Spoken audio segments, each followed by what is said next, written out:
신경으로 우리의 신앙을 고백하겠습니다. 전능하사 천지를 만드신 하나님 아버지를 내가 믿사오며 그 외아들 우리 주 예수 그리스도를 믿사오니 이는 성령으로 잉태하사 동정녀 마리아에게 나시고 본디오 빌라도에게 고난을 받으사 십자가에 못 박혀 죽으시고 장사한 지 사흘 만에 죽은 자 가운데서 다시 살아나시며 하늘에 오르사 전능하신 하나님 우편에 앉아 계시다가 저리로서 산자와 죽은 자를 심판하러 오시리라. 성령을 믿사오며 거룩한 공회와 성도가 서로 교통하는 것과 죄를 사하여 주시는 것과 몸이 다시 사는 것과 영원히 사는 것을 믿사옵나이다. 아멘. 우리 찬송가 320장 찬양드리겠습니다. 나의 죄를 정케 하사. 320장입니다.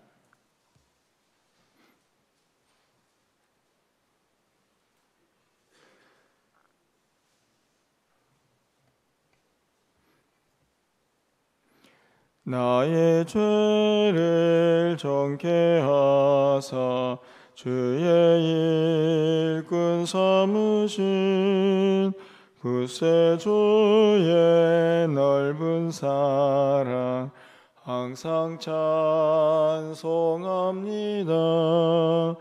나를 일꾼 삼으신 주 크신 능력 주시고 언제든지 주 뜻대로 사용하여 주소서. 내게 부어주시려고 은혜에 비하신 주 주의 은혜 채워주사 능력 있게 하소서. 나를 일꾼 삼으신 주 크신 능력 주시고 언제든지 주 뜻대로 사용하여 주소서. 죄의 짐을 풀어주신 주의 능력 그도다.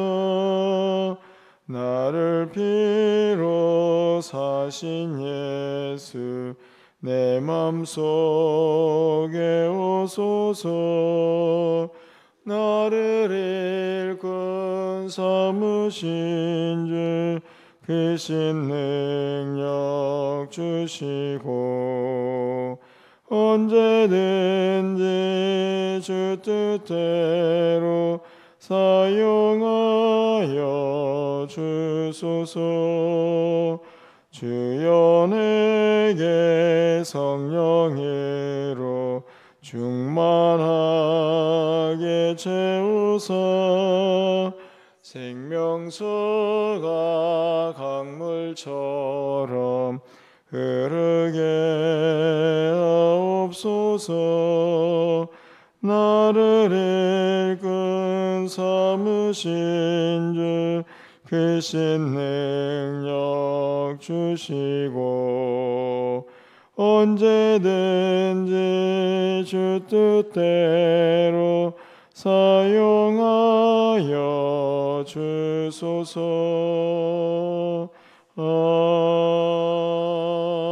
아멘. 오늘 하나님 말씀은 예스라 7장 1절에서 10절까지 말씀입니다. 구약성경 719쪽에 있습니다. 예스라 7장 1절부터 10절까지 말씀을 한 절씩 교독하고 마지막 10절은 함께 읽겠습니다. 이 일 후에 바사왕 아닥사스다가 왕위에 있을 때에 에스라라 하는 자가 있으니라. 그는 스라의 아들이요 아사라의 손자요 힐기야의 증손이요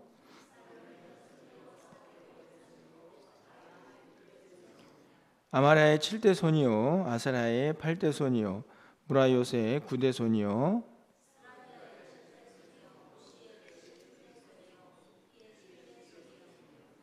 아비수아의 13대 손이요 비나스의 14대 손이요 엘르아살의 15대 손이요 대제사장 아론의 16대 손이라.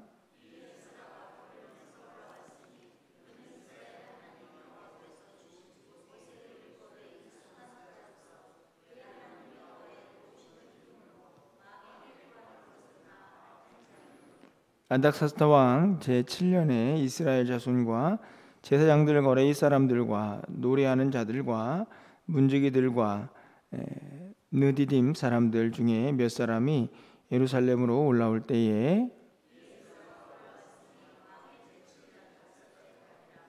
첫째 달 초하루에 바벨론에서 길을 떠났고 하나님의 선한 손에 인도하심을 입어 다섯째 달 초하루에 예루살렘에 이르니라. 에스라가 여호와의 율법을 연구하여 준행하며 율례와 규례를 이스라엘에게 가르치기로 결심하였었더라. 아멘. 네, 또 거룩한 주일을 우리가 또 맞이했습니다. 하나님의 은혜가 충만한 그런 하루가 되시기를 바라고 또 한 주간의 모든 삶에도 하나님의 은혜가 넘쳐나기를 먼저 기도합니다.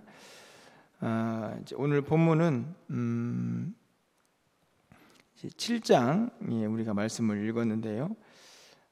사실은 단순하게 이제 6장과 7장 이렇게 연결되어 있지만 시대적으로 간격은 굉장히 큰 그런 오늘 본문입니다. 6장까지는 이스라엘 백성들이 첫 번째 포로 귀환을 통해서 성전이 시작이 되었다가 또 중단이 되었다가 드디어 마침내 이제 완공이 되는 그런 이야기로 6장이 끝이 나는데요. 오늘 7장은 그렇게 1차 포로 귀환의 일들이 마무리가 되고 한 80년 정도의 시간이 지난 후에 2차 포로 귀환이 이루어지는데 사실은 이제 숫자는 그렇게 많지는 않습니다. 그런데 에스라를 이제 선두로 해가지고 이스라엘 백성들의 영적인 부흥을 일으키는 그 두 번째 포로 귀환의 이야기들이 시작되는 오늘 본문입니다. 그래서 단순하게 6장, 7장이 아주 짧게 연결되어 있지만 시대적으로는 큰 간격이 있다 하는 것을 여러분이 좀 이해를 하시고 말씀을 읽으면 좋지 않을까 생각이 듭니다. 이제 에스라라는 인물이 그 2차 포로 귀환의 주된 인물이기 때문에 오늘 이제 7장이 말씀을 보면 1절부터 5절까지 에스라가 누구인가 이렇게 설명을 하고 있는데요. 여러분들 혹시 성경을 보시면서 한 인물이 어떤 족보를 가지고 있는가 이렇게 세세하게 기록해 놓은 사람을 혹시 보신 적이 있습니까? 사실은 그런 경우가 많지는 않습니다. 그런데 오늘 본문에 보니까 무려 16대 뭐 그냥 단순히 에스라의 아버지는 뭐 아니면은 뭐 할아버지 정도 이렇게 기록을 하는데 오늘 무려 16대까지 내려가고 있는데요. 여러분 16대까지 올라가서 누가 맨 마지막에 등장을 합니까? 5절 말씀을 보면 대제사장 아론의 16대 손이다. 여러분들 그래서 에스라의 이 족보를 보면서 우리가 좀 생각해 봐야 할 것은 어디를 향해 가고 싶어 하는가입니다. 당연히 이게 누구의 자손이냐 하는 건데 결국 대제사장의 자손이다 하는 거죠. 우리가 이제 에스라를 학사로 그렇게 알고 있는데 오늘 본문은 그가 대제사장의 후손이다 이렇게 기록을 하고 있습니다. 그 이유를 생각해 보면 이제 이스라엘 백성들이 성전은 이제 다 지었지 않습니까? 어떻게 보면 이제 외형을 갖춘 것이죠. 그런데 그걸로 끝나는 것은 아니고 이스라엘 백성들과의 어떤 하나님과의 관계가 다시 회복이 되어야 하는 것인데 그 하나님과 이스라엘 백성들과의 관계를 회복시키는데 가장 중요한 인물이 바로 대제사장이죠. 여러분이 알다시피 대제사장은 하나님과 백성들 사이에서 중보하는 그런 역할을 합니다. 백성들의 죄를 대신해서 하나님 앞에 나아가서 사함을 받고 또 그들에게 말씀도 가르치죠. 결국은 에스라가 누구의 자손이냐 하는 것을 강조하는 이유는 하나님께서 이 에스라를 어떻게 사용하실 것인가에 대한 어떻게 보면 하나님의 큰 그림이 소개되고 있다 하는 것을 우리가 먼저 깨닫게 됩니다. 하나님의 어떻게 보면은 위대한 영적 부흥의 역사가 이 에스라라는 한 인물을 통해서 이루어지고 있다 하는 것을 좀 생각해 보게 되는데요. 우리 7절에 있는 말씀이 1절에 있는 말씀의 끝부분에 첫 번째 가서 보시면 이 일 후에 바사왕 아닥사스다가 왕위에 있을 때에 에스라라 하는 자가 있으니라 이렇게 되어 있는데, 제가 이 말씀을 보면서 결국은 한 인물 에스라가 있었다. 이 한 사람을 통해서 또 하나님의 위대한 역사가 이루어지게 되는데요. 그런 모습에서 생각해 본다면 우리 모두도 그 한 사람 한 사람이 얼마나 소중한가 하는 생각을 좀 해보게 됩니다. 특별히 에스라이기 때문만이 아니라 하나님 나라를 위해서 또 그의 나라를 위해서 일하는 많은 사람들이 결국에는 그 한 사람 한 사람들이 너무 소중하게 또 하나님 나라의 일꾼이 아닌가 하는 생각들을 해보게 되는데요. 어떻든지 간에 그렇게 이 대제사장 아론의 16대 손으로 소개가 되고 있는 이 에스라가 오늘 10절까지의 말씀을 보면 어떤 일을 하게 되는가 하는 것을 이제 기록을 합니다.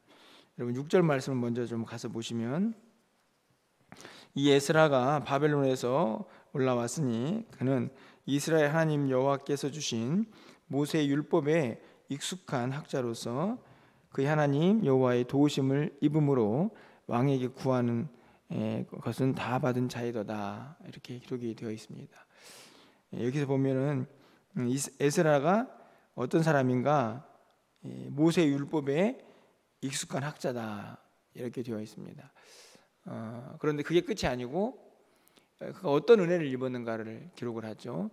여호와의 도우심으로 왕에게 구하는 것은 다 받았다 이렇게 기록을 합니다. 학자인데 율법을 잘 아는 사람인데 그가 왕에게 구하는 것을 다 받았다. 쉽게 말하면 이제 포로에서 돌아올 수 있는 그런 여러 가지 환경들이 마련이 되었다는 이야기인데요.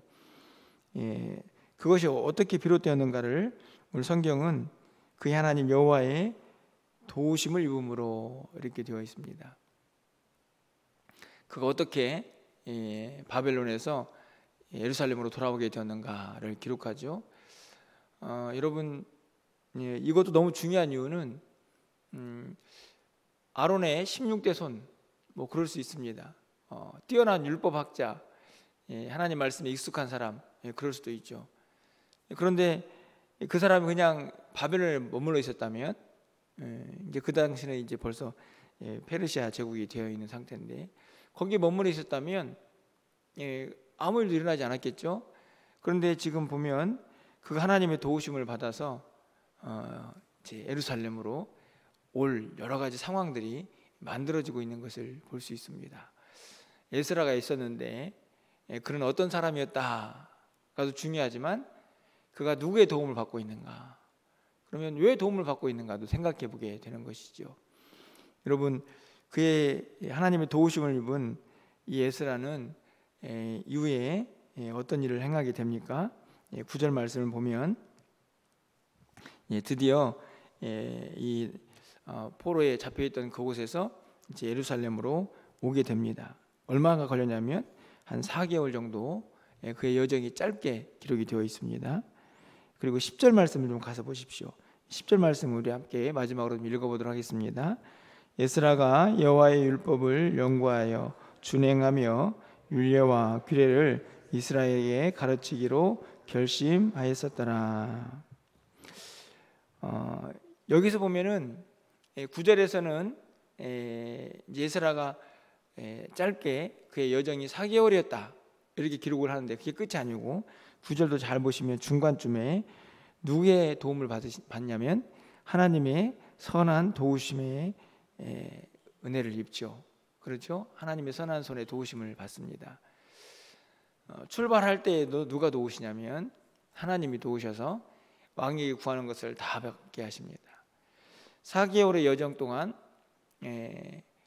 결국은 이 예루살렘으로 오는 과정인데, 거기에서 누가 도우시냐면 하나님의 손이 도우시고 계시죠. 이 에스라라는 사람을 지금 누가 이끌고 계십니까? 하나님이 이끌고 계시죠. 아까도 말씀드린 것처럼 왜 그럴까요?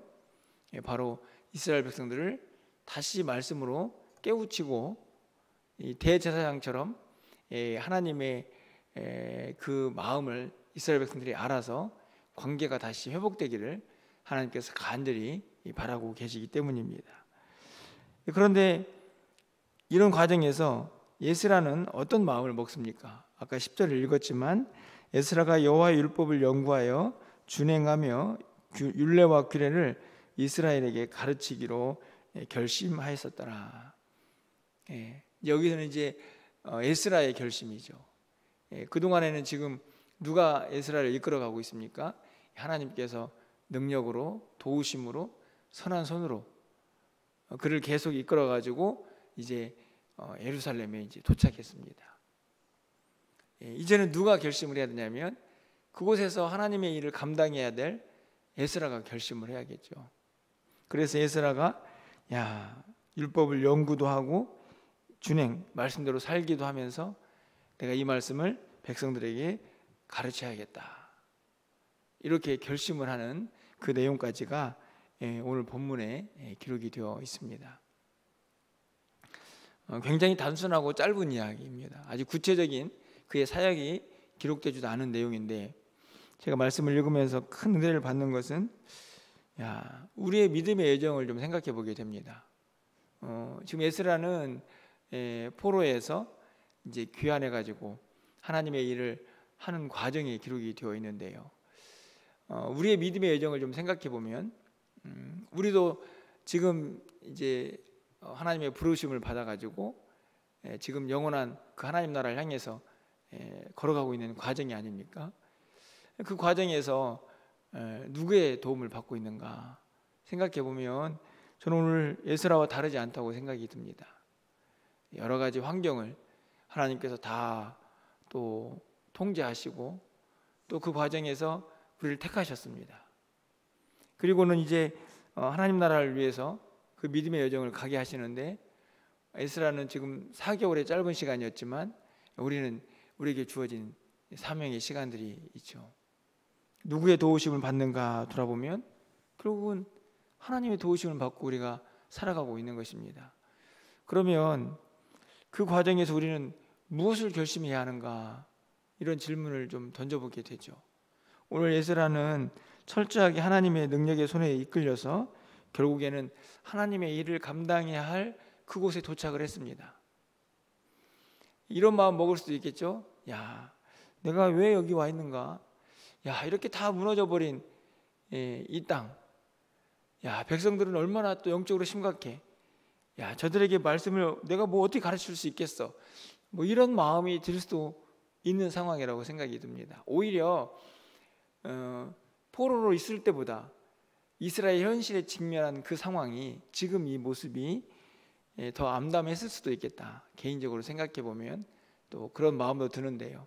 그런데 에스라는 그런 모든 마음들을 다 뒤로 하고 10절 끝에 있는 말씀처럼 결심했다, 이렇게 기록을 하고 있습니다.